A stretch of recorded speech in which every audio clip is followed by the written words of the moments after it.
महाराज जी, जब हम धाम में होते हैं तो हमारी सही दिनचर्या चलती है और हर समय नाम जप में मन लगता है, और जब घर में होते हैं तो इसके बिल्कुल विपरीत होता है। क्योंकि यहाँ भागवतिक परमाणु है ना। भगवत प्रेमी महापुरुषों की चरण रज है। भगवत प्रेमी महात्माओं की अश्रुधारा से सींची हुई ये भूमि है। गोपीजनों से लेकर अभी तक कितने महाभागवत जो भगवान के विरह में रोते हैं, भगवान के आनंद में। तो ये अश्रुधाराओं से सींचित भूमि है। यहाँ प्रिया प्रीतम साक्षात विराजमान है। उनके प्रेमी जन कितने विराजमान हैं।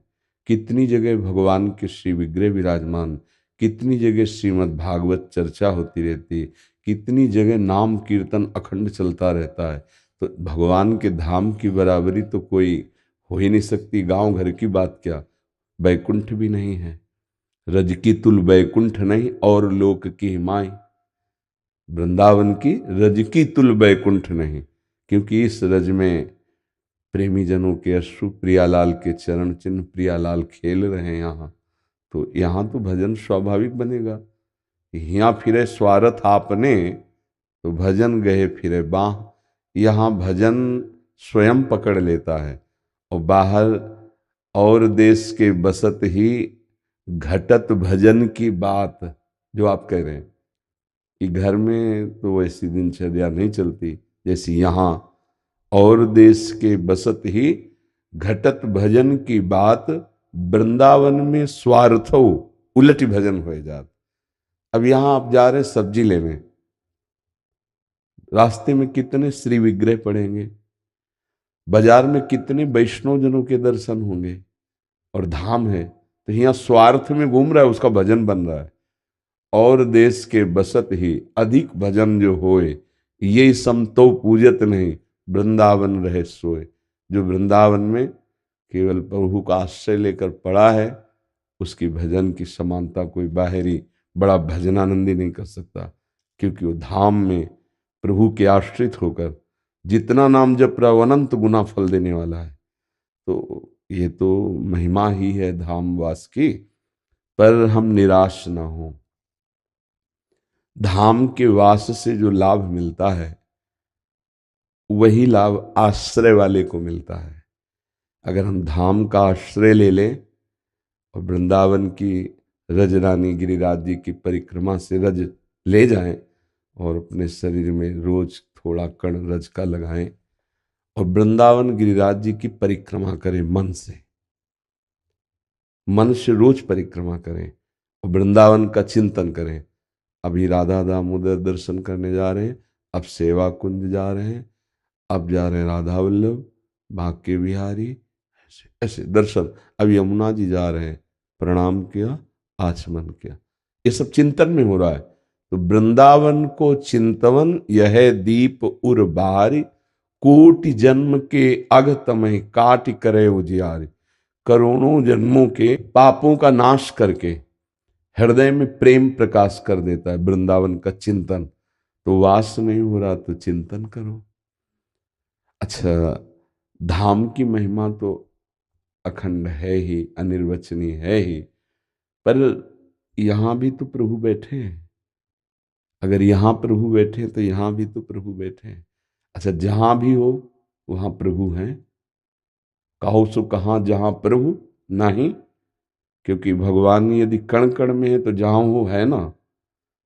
तो हमारी कुछ मन की भी कमी है, नहीं तो हम अगर हर समय देखें तो हम धाम में ही हैं। क्योंकि भगवान यहाँ बैठे हैं तो जहाँ भगवान है वहीं धाम है ना। तो हृदय भी तो उनका धाम है। भगवान का हृदय में निवास है, तो हृदय भी तो धाम है। पर हम बहिर्मुख होकर विषयों में घूमते रहते हैं, इसलिए हमें अनुभव नहीं होता। हम अंतर्मुख होकर यदि नाम जप करने लगे तो सही कहते हैं ये भी धाम है। यहाँ भी हृदय बिहारी भगवान विराजमान है। तो हमें जब ये अनुभव होगा कि भगवान हर समय हमारे पास है, जब सब जगह हैं तो जहाँ हम हैं वहाँ हैं, जब सब में हैं तो हम में भी हैं। सर्वत्र भगवान जो है तो है। फिर बोलो भजन में कमी कैसे होगी। हर समय हम प्रभु को अपने हृदय में देखें, अपने समीप देखें और जिह्वा से नाम जप करें, तो हृदय में प्रभु का ध्यान और जिह्वा से नाम, सब कुछ प्राप्त हो जाएगा। जहां हो वहीं धाम प्रकाशित हो जाएगा।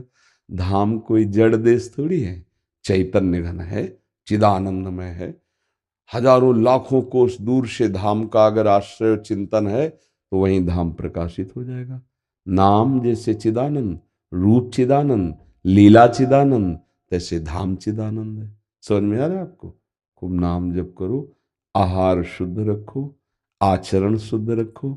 क्योंकि अगर आचरण गलत है, आहार गलत है, संग गलत है, चिंतन गलत है, तो फिर आनंद कौन अनुभव करे? मन तो विषयों में लगा है, इंद्रियां विषयों में लगी, तो आनंद कौन अनुभव करे? आनंद के लिए इन्हीं को तो लगाना है, ज्ञानेंद्रियों को, कर्मेंद्रियों को, अंतःकरण चतुष्टय को भजन में लगाना है। बंधन और मोक्ष का कारण मन ही है। विषयों का चिंतन करने वाला मन बंधन का कारण है, और भगवत चिंतन करने वाला मोक्ष का कारण है। मन ही बंधन और मोक्ष का कारण है। तो हम मन को अगर कृपा निधान प्रभु के नाम में लगा दे तो जीवन मुक्त हो जाए। इसीलिए सबसे प्रार्थना करते रहते हैं, मन लगे या ना लगे, अगर हम जबान से नाम उच्चारण करेंगे तो हमारा मंगल हो जाएगा। प्रभु का नाम अनंत सामर्थ्यशाली है। जो राधा बोले, कृष्ण बोले, राम बोले, जो भी नाम प्रिय गुरुदेव ने दिया, वो नाम उच्चारण करें तो मतलब प्रभु हमारी जिह्वा में बैठ गए। हम बोला राधा राधा राधा, तो प्रभु राधा नाम से हमारी जिह्वा में, कृष्ण कृष्ण कृष्ण, तो जेई नाम तेई कृष्ण।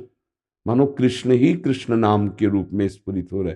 हर समय जो हमारे मुख में निकलता है ना नाम लेने के बाद रस, वो महान चरणामृत है। वो जब अंदर जाता है तो सब पापों का नाश कर देता है। नाम जापक इसीलिए तो सतरति सतरति सा लोकान तारयति, वो स्वयं तर जाता है, दूसरों को तार देता है, लोक के लोक को तार देता है जो नाम जप करता है। खूब नाम जप करो, मन लगे न लगे, जबान से जप करो। नाम जप के लिए तो ऐसा कोई विधान नहीं कि मन से ही जपो। मानो नाम है तो हम उच्चारण करके जप सकते हैं, लेकिन मंत्र नहीं। मंत्र तो उपांश और मानसिक ही जपा जाता है।